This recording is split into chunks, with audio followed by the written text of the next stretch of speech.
आज मंत्रिपरिषद में 19 एजेंडों पे स्वीकृति मिली है। सबसे पहला जो एजेंडा है उसमें राज्य सरकार ने एक नया विभाग गठन का प्रस्ताव लिया है।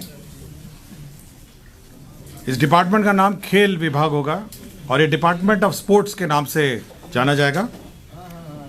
यह खेल विभाग अलग नया एक विभाग है। इसमें खेल कूद के विकास से संबंधित कार्य किए जाएंगे। खेल कूद और जो हमारे खिलाड़ी हैं उनके कल्याण से संबंधित कार्य किए जाएंगे।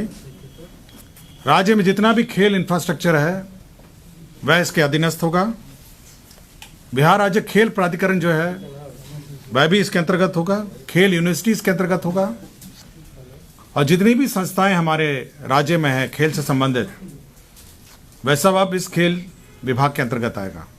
इसका मुख्य उद्देश्य यह है कि राज्य सरकार खेल को बढ़ावा देगी और साथ ही साथ राष्ट्रीय स्तर और विश्व स्तरीय पर अपने उत्कृष्ट खिलाड़ी तैयार करने में इस विभाग से के माध्यम से हो सकेगा। तो ये नया विभाग खेल विभाग कहा जाएगा और डिपार्टमेंट ऑफ स्पोर्ट्स कहा जाएगा। इसके ये अलग अलग डिपार्टमेंट होगा और ये पूर्व में पहले ये कला संस्कृति एवं युवा विभाग का एक अंश था। तो यह एक महत्वपूर्ण निर्णय है जहां पर एक नया विभाग गठन करने का राज्य सरकार ने निर्णय लिया। दूसरा निर्णय पंचायती राज विभाग से संबंधित है, जिसमें पंचायत स्तर पर जो प्रतिनिधि हैं उनके मानदेय में बढ़ोतरी का राज्य सरकार ने निर्णय लिया है। पंचायत स्तर पर जो 6 प्रकार के प्रतिनिधि हैं पंचायत स्तर पर, पहले हैं ग्राम पंचायत मुखिया हैं, दूसरे ग्राम पंचायत उप मुखिया हैं, तीसरे हैं ग्राम पंचायत सदस्य हैं जिसको वार्ड सदस्य कहते हैं, चौथे हैं ग्राम कचहरी सरपंच हैं, पांचवा है ग्राम कचहरी उप सरपंच हैं और छठे हैं ग्राम कचहरी सदस्य जिसको हम लोग पंच कहते हैं। ग्राम पंचायत मुखिया जो है इनका पूर्व में पहले मानदेय मासिक मानदेय है 2500 रुपये था। अब बढ़ाकर इसको 5000 कर दिया, दुगना कर दिया गया। ग्राम पंचायत उप मुखिया का मानदेय 1200 था, इसको बढ़ा के 2500 कर दिया गया। ग्राम पंचायत सदस्य इसका 500 था, इसको बढ़ा के 800 कर दिया गया है। ग्राम कचहरी सरपंच जो हैं ये 2500 थे, इनको बढ़ा के 5000 कर दिया गया है। और ग्राम कचहरी उप सरपंच हैं जिसको 1200 से बढ़ा के 2500 कर दिया गया है। और ग्राम कचहरी सदस्य हैं पंच हैं जिसको 500 से बढ़ा के 800 कर दिया गया। तो यह बढ़ोतरी 6 पदों में की गई है। इधर भी दीजिए ना, तीनों आदमी उधर हैं आप लोग। मेरे भाई ये सब उसमें नहीं है, इसलिए जो बोल रहा हूँ ना उसका नोट कर लीजिए, ठीक है ना। उसमें नहीं है, हाँ, इसलिए मैं बार बार पूरा पढ़ रहा हूँ। जिला परिषद अध्यक्ष प्रमुख और इसका भी बता दीजिए। अब देखिए ना, मैंने आपको केवल ये कहा है राज्य सरकार ने जो निर्णय लिया है वो पंचायत स्तरीय प्रतिनिधि के संबंध में ही लिया है और 6 पंचायत प्रतिनिधि के संबंध में लिया है जिसको मैंने पढ़ दिया आपको। इसमें और किसी को कुछ पूछना हो? इसमें जो कुल व्यय होगा वो 3,39,38,38,85,600 रुपये मात्र होगा। अब संख्या भी मैं पढ़ देता हूं, उसमें नहीं है, कृपया नोट कर लें। ग्राम पंचायत मुखिया हैं 8,053 जो अब 5,000 रुपये पाएंगे। ग्राम पंचायत उप मुखिया हैं 8,053 हैं जो अब 2,500 रुपये पाएंगे। ग्राम पंचायत सदस्य वार्ड सदस्य हैं ये 1,0268 हैं जो अब ये 800 रुपये पाएंगे। ग्राम कचहरी सरपंच जो हैं ये 8,053 हैं जो 5,000 रुपये पाएंगे। ग्राम कचहरी उप सरपंच हैं जो अब 2,500 रुपये पाएंगे। और ग्राम कचहरी सदस्य जो पंच हैं वो 1,01,268 हैं जो 800 रुपये पाएंगे। क्लियर हो गया? किसी को आंकड़े और चाहिए? हाँ,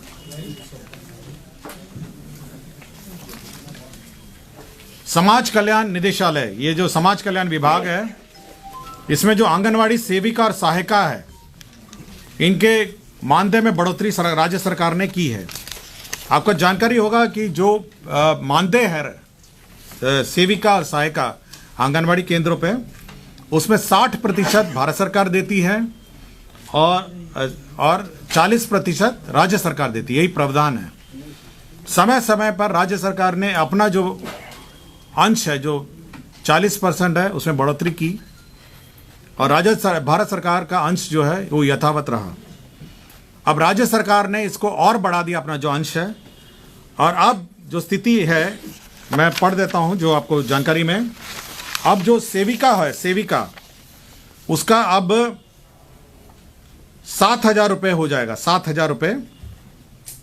पूर्व में इसको 5,950 मिलता था, अब ये हो जाएगा 7,000।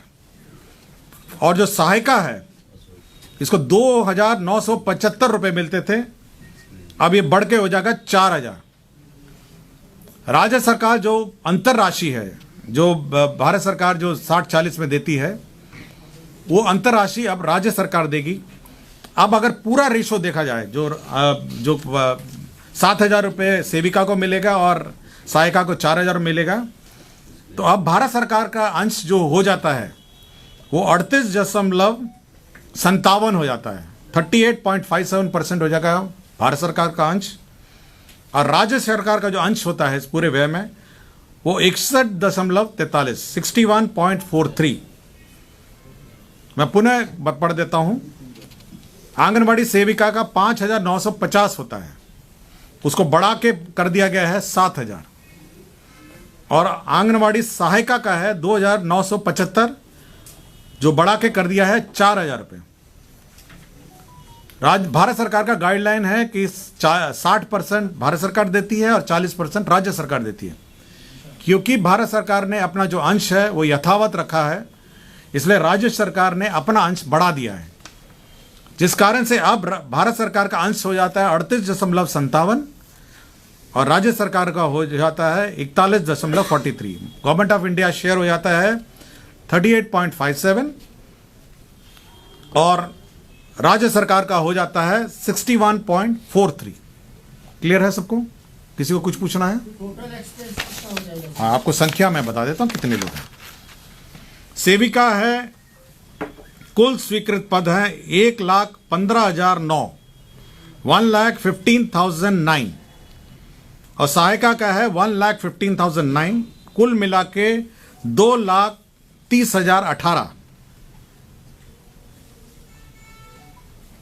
अब इस टोटल जो प्रस्तावित वृद्धि है, अब फाइनल जो इंक्रीज है, जो वृद्धि हुआ है, 286,37,24,100 रुपए मात्र। क्लियर हो गया आपको? 286 करोड़ 37,24,100। एडिशनल, ये एडिशनल है। तो टोटल कितना हुआ? एडिशनल ये एडिशनल है। प्रस्तावित वृद्धि के उपरांत राज्य भत्ता हेतु राज्य स्कीम मद, ये राज्य स्कीम मद पर अतिरिक्त व्यय होगा। ये एडिशनल है 286.37 करोड़। ठीक है, मैं पूरा चार्ट आपको दे देता हूं, अब टोटल जोड़ घटाव कर लीजिएगा। ठीक है, राज्य सरकार ने आईटी पॉलिसी की घोषणा की है, इंफॉर्मेशन टेक्नोलॉजी पॉलिसी। राज्य में इंफॉर्मेशन टेक्नोलॉजी के यूनिट्स लगे, इंफॉर्मेशन टेक्नोलॉजी के उद्योग लगे, इसलिए राज्य सरकार ने आईटी पॉलिसी की घोषणा की है। इसके अंतर्गत जो प्रावधान किए गए हैं उसमें 30% कैपिटल सब्सिडी है, 30% capital subsidy to a maximum of 30 crore. तो कैपिटल सब्सिडी है, ये 14 नंबर एजेंडा है। 30% capital subsidy to a maximum of 30 crore. इसमें लैंड का जो कॉस्ट है वो 20% से ज़्यादा नहीं होगा और जो भी फाइनेंशियल इंस्टीट्यूशन द्वारा असेस्ड है, बैंक्ड है, उनको यह सब्सिडी राशि दी जाएगी। इसका एक ऑल्टरनेटिव है, जो भी यूनिट्स हैं वो इंटरेस्ट सबवेंशन भी ले सकते हैं, जो 10% के हिसाब से होगा और ओवरऑल प्रोजेक्ट कॉस्ट का 50% या 40 करोड़ जो अतिरिक्त होगा। 30% कैपिटल सब्सिडी होगा to the maximum of 30 crore और interest subvention of 10% to a maximum of 40 crore. इसके साथ साथ लीज रेंटल सब्सिडी, जो आप ये लेते हैं, किराए पे ऑफिस लेंगे, उसमें 50 रुपये प्रति स्क्वायर फीट प्रति मंथ के हिसाब से भुगते होगा, जो 50% ऑफ लीज रेंटल होगा। और ये 5% प्रति वर्ष इसमें बढ़ोतरी होगी कमर्शियल स्पेस में। इसमें इलेक्ट्रिसिटी टैरिफ होगा 25% ऑफ द इलेक्ट्रिसिटी टैरिफ मिलेगा आपको, 25% of the electric tariff. Employment subsidy आपको मिलेगा 5,000 रुपये, जो ईपीएफ की कॉस्ट है वो 100% रिबर्समेंट होगा। और 100 से ज़्यादा करोड़ का अगर इन्वेस्टमेंट होगा तो राज्य सरकार अलग से निर्णय लेगी। तो ये आईटी पॉलिसी है, मैं इसका पूरा डिटेल आपको दे दूंगा। ये आईटी पॉलिसी राज्य सरकार ने स्वीकृत किया है। तो ये महत्वपूर्ण 4 एजेंडा थे जिसको मैंने आपको बताया। गया जिला अंतर्गत डोभी अंचल में आपको याद होगा जो फ्रेट कॉरिडोर है, वहाँ पे जो अमृतसर कोलकाता फ्रेट कॉरिडोर है, राज्य सरकार ने वहाँ पे लैंड एक्वायर किया था। तो 636 एकड़ लैंड जो है, 636 एकड़ जो लैंड है वो इंटीग्रेटेड मैन्युफैक्चरिंग क्लस्टर के रूप में वहाँ पे अलॉट किया जाएगा बियाड़ा को। और इसके लिए एक एसपीवी बनाई गई है, स्पेशल पर्पस व्हीकल, तो वो जो अलॉट करेगा बियाड़ा के माध्यम से। ये 636 एकड़ भूमि है जो गया जिला अंतर्गत डोभी अंचल में अवस्थित है। तो एक इंटीग्रेटेड मैन्युफैक्चरिंग क्लस्टर जो है अमृतसर कोलकाता फ्रेट कॉरिडोर में, यह अब डोभी अंचल गया जिला में यह होगा। इसकी स्वीकृति राज्य सरकार ने दी है। इसकी कुल राशि जो है ये 95,71,09,800 रुपये है। तो ये कॉस्ट ऑफ लैंड भी है जो राज्य सरकार ने बियाड़ा को स्थानांतरित किया। विज्ञान एवं प्रौद्योगिकी विभाग ने अपने 46 राजकीय पॉलिटेक्निक और 38 इंजीनियरिंग कॉलेज और 46 राजकीय पॉलिटेक्निक में आपका इंटरनेट सुविधा लगाएगी। इसमें 500 मेगाबिट्स पर सेकेंड और 300 मेगाबिट्स पर सेकेंड है, जिसमें अनुमानित लागत होगी 47.15 करोड़। तो ये इंटरनेट की सुविधा सभी इंजीनियरिंग कॉलेजेस और पॉलिटेक्निक में ये होगी। तो राज्य सरकार ने 47.15 करोड़ की योजना की स्वीकृति की है। स्वास्थ्य विभाग के अंतर्गत आयुष, आयुर्वेदिक, होम्योपैथिक, यूनानी परिक्षेत्र में संवर्धन एवं विकास के लिए राज्य के 12 जिले यथा बक्सर, कैमूर, जहानाबाद, जमुई, शेखपुरा, लखीसराय, सुपौल, किशनगंज, अररिया, बांका, शिवहर और अरवल वे जिला संयुक्त औषधालय की स्थापना की है। इसमें 108 पदों का सृजन किया है। तो इंटीग्रेटेड औषधालय का निर्माण होगा इन 12 जिलों में और इसमें 108 पदों का सृजन हुआ है। सिर और मुंह, हेड एंड नेक का कैंसर अस्पताल के रूप में संचालित है और ये दरभंगा में गंगवारा एक जगह है, गंगवारा दरभंगा में ये 100 बेडेड हॉस्पिटल है। इस हॉस्पिटल को अब होमी बाबा कैंसर अस्पताल अनुसंधान केंद्र मुजफ्फरपुर को सुपुर्द किया जाएगा। आपको जानकारी होगा जो कैंसर हॉस्पिटल है मुजफ्फरपुर में वो संचालित है, बहुत अच्छी तरह संचालित है और काफ़ी वृहद पैमाने में मुजफ्फरपुर में संचालित है। अब उसी को ये हेड एंड नेक गर्दन कैंसर अस्पताल जो दरभंगा में है, गंगवारा में है, अब उसको हैंडओवर किया जाएगा, वही संचालित इसका करेगा। मधुबनी जिला अंतर्गत फुलपरास प्रखंड अंतर्गत मदनपट्टी ग्राम के समीप सुग्रवे नदी पर गेटेड वियर एवं संलग्न संरचना के निर्माण कार्य के लिए 49 करोड़ 1,50,385 रुपए की स्वीकृति दी गई है।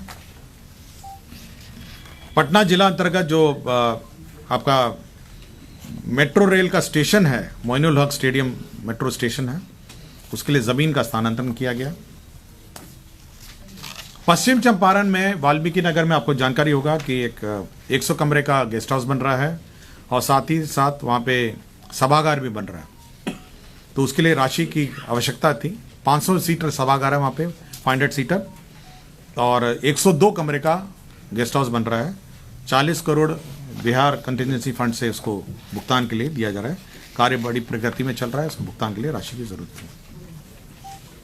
मिथिलेश कुमार साहू हैं निर्वाचन विभाग में रिटायर्ड बप्रस के पदाधिकारी। निर्वाचन के मद्देनज़र इनको 2025 निर्वाचन तक इनको 2 वर्षों के लिए इनके संविदा पर नियोजन के लिए स्वीकृति दी गई। सामान्य प्रशासन विभाग ने राजधानी सेवाओं में प्रोन्नति के पद सोपान के तहत पूर्णतः अस्थायी व्यवस्था के अंतर्गत राज्य कर्मी को प्रोन्नति के पदानुक्रम में विहित वेतनमान में उच्चतर पद का प्रभार लेने हेतु निमित्त प्रवृत्त अस्थायी स्थापना कार्यकारित व्यवस्था नियमावली 2023 लागू की है। इसका डेट था दिसंबर तक, उसको अब एक्सटेंड कर दिया गया है, तो समय सीमा को अब विस्तारित किया गया है। इसी पर स्वीकृत अब ये 12/2/2024 तक का जो प्रमोशन हो रहा था ये कार्यकारी व्यवस्था के अंतर्गत, उसको एक्सटेंड करते हुए 12/2/2024 तक दे पाएंगे। सामान्य प्रशासन विभाग में संकल्प संख्या 7433 में जो कालावधि है, कालावधि में संशोधन किया गया है और न्यूनतम कालावधि में संशोधन किया गया है, इसकी स्वीकृति दी गई है। श्री रामेश्वर मिश्रा तत्कालीन मुंसिफ बेगूसराय, वर्तमान में सब जज और एसीजे वैशाली हाजीपुर हैं, उनको सेवा से बर्खास्त किया गया है। मनीष तत्कालीन प्रभारी उपाधीक्षक सदर अस्पताल कटिहार हैं, तो इनको सेवा माननीय उच्च न्यायालय के आदेश के आलोक में इनको वापस लेते हुए सामान्य सेवा मानते हुए सेवांत लाभ आदि भुगतान करने का निर्णय लिया है। बिहार अल्पसंख्यक आयोग में सदस्य सचिव का पद उप सचिव का से अन्य पदाधिकारी का पद सृजन किया गया है। स्वर्गीय दिनेश कुमार सिंह है, भूतपूर्व सदस्य बिहार विधान सभा, इन्होंने लिवर ट्रांसप्लांट किया था।